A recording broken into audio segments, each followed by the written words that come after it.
ரஹ்மத்துல்லாஹி வபரகாத்துஹு.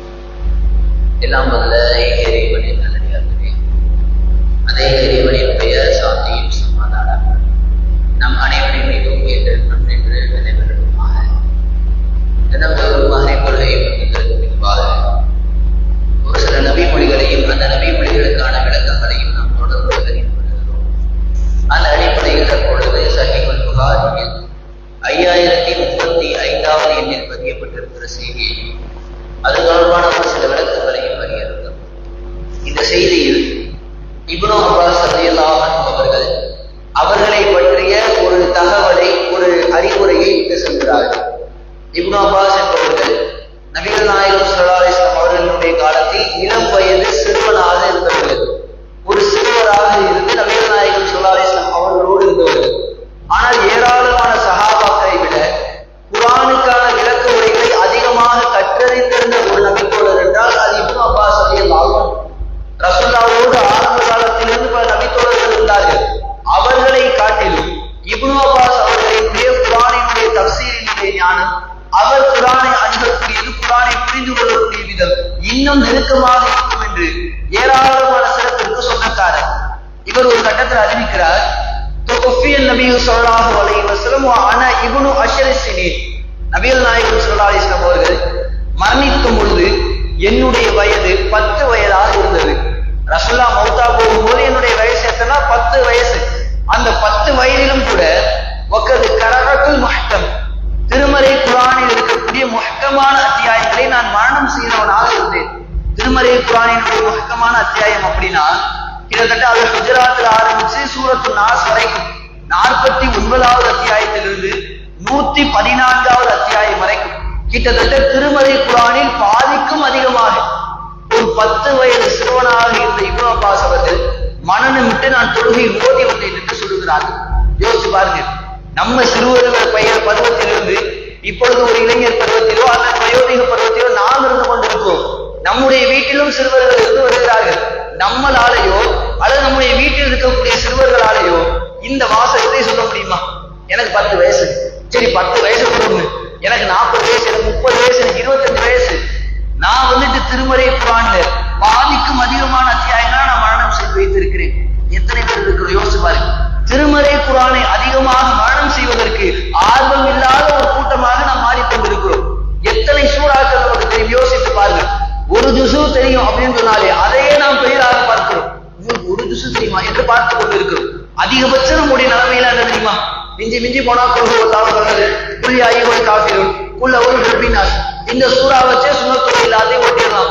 சுனத்தொகை தக்பீர் கட்டின உடனேயே அல்ஹம்து சூரா ஓதுனதற்கு பின்பாக நம்மை அறியாம நம்முடைய வாயிலிருந்து அது வரும். அப்புறம் அல்லாஹ் சொல்லி சஜிதாக்குவோம், எந்திரிச்சு திரும்ப 2வது ரக்காயத் அல்ஹம்து சூரா ஓதுனதுக்கு அப்புறமா இந்த ஆயத்தை ஏதாவது ஒரு சூறாவை ஓதி விட்டு முடித்து விடுவோம். ஏதோ நம்ம ஏறுவதானோ தொழுதோமே என்கின்ற ஒரு பொருட்டுக்கு ஏதாவது மரணம் செய்ய வேண்டுமே என்று ஒரு சில சூறாக்களை மாத்திரம் மரணம் செய்து வைத்திருக்கிறோம். நமக்கு தெரிஞ்ச பெரிய சூறானா எதை யோசிச்சு பாருங்க. நமக்கு தெரிஞ்ச பெரிய சூறானா ஒண்ணு சபீஸ் இல்லாட்டி அல்லா. இந்த 2 தான் நமக்கு தெரிந்த பெரிய சூறாக்களாக வைத்திருக்கிறோம். நபிகள் நாயகம் ஸல்லல்லாஹு அலைஹி வஸல்லம் சொன்னார்கள், யார் ஒருவர் திருமறை குர்ஆனை ஒரு தடையோடு திக்கி திணறி ஓதுகிறார்களோ அவருக்கு 2 நன்மைகளை அல்லாஹ் எழுதுகிறான். யார் தங்கு தடையின்றி மனநமிட்டு வைத்திருக்கிறாரோ திருமறை குர்ஆனை அவர் கண்ணியம் நிறைந்த வானவர்களுக்கு சமமாக இருப்பார். அப்பேற்பட்ட ஒரு அந்தஸ்தை அல்லாஹ் திருமறை குர்ஆனை மரணம் செய்தவர்களுக்கு கொடுத்திருக்கிறார். எத்தனை பேர் அந்த அந்தஸ்துக்கு சொந்தக்காரர்களாக யோசித்து பாருங்க. சொல்ல போனால் ஆண்கள் கூட பரவாயில்ல, ஆனா பெண்கள் பக்கத்தை எடுத்து பார்த்தோம்னா பெண்கள் ரொம்ப ரொம்ப பலவீனமாக இருப்பார்கள் திருமறை குர்ஆனை மரணம் செய்வது. திருமறை குர்ஆனை முழுமையாக மரணமிட்ட ஆண்கள் அப்படின்னு எடுத்தோம்னா ஏராளமான ஆண்களை காட்டலாம். ஊருக்கே எப்படி நிறைய பேர் இருப்பாங்க திருமறை குர்ஆனை முழுமையாக மரணம் செய்தவர்கள் ஆண்கள். அதே இதுல பெண்கள் எடுப்பாரு, திருமறை குர்ஆனை மரணமிட்ட பெண்கள். நமக்கு தெரிஞ்சு யாராவது ஒருத்தர் தெரியுமா? எனக்கு தெரிஞ்ச ஒரு பெண்மணி இருக்கிறாங்க, ஒரு சகோதரி இருக்காங்க, அவங்க திருமறை குர்ஆனை முழுமையாக மரணமிட்டு இருக்கிறார்கள். ஒருவரை கூட நமக்கு தெரியாது. பெண்கள் இதில் மிகப்பெரிய ஒரு பின்னடைவில் இருந்து வருகிறார்கள். ஏன்னா பெண்களுக்கு மிகப்பெரிய அளவில் தொழுகை வைப்பதற்கான வாய்ப்புகள் கிடைக்காது. அவர்கள் வீட்டிலேயே இருந்து தொழுது கொள்வதற்கு ஒரு சில சூறாக்களையே போதுமானதாக ஆக்கிக் கொண்டு அதையே மரணம் விட்டு வந்து கொண்டிருக்கிறார்கள். ஆயிஷா ரலியல்லாஹு அன்ஹா திருமறை குர்ஆனை முழுமையாக மரணமிட்டவர்களாக இருந்தார்கள். யோசித்து பாருங்கள். பெண்கள்ல ஆலிமாவை எடுத்தோம்னா ஆலிமாக்கள் அதிகமாக இருப்பாங்க. ஒரு தெருவுக்கே 2 ஆலிமா 5 ஆலிமாலாம் இருப்பாங்க. ஒரு வருடம் ஏதாவது ஒரு மதரசாவை போயிட்டோம்னா ஆலிமான்ற பட்டம் கிடைச்சிடும். ஆனால் திருமறை குர்ஆனை மானம் என்பது ஏராளமான அந்தஸ்துகள், ஏராளமான சிறப்புகளை நமக்கு பெற்றுத்தரும்.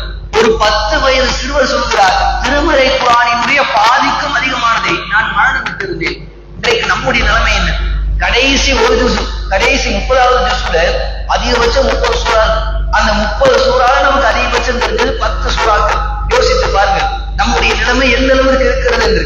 கண்ணியம் நிறைந்த மாணவர்களுக்கு சமமாக கூடிய ஒரு வாய்ப்பு நமக்கு இருக்கிறது. அந்த வாய்ப்பை தொடுவதற்கு நாம் முயற்சி செய்கிறோமா? திருமறை குர்ஆனை எடுத்து ஓதுவதற்கு முயற்சி செய்கிறோமா?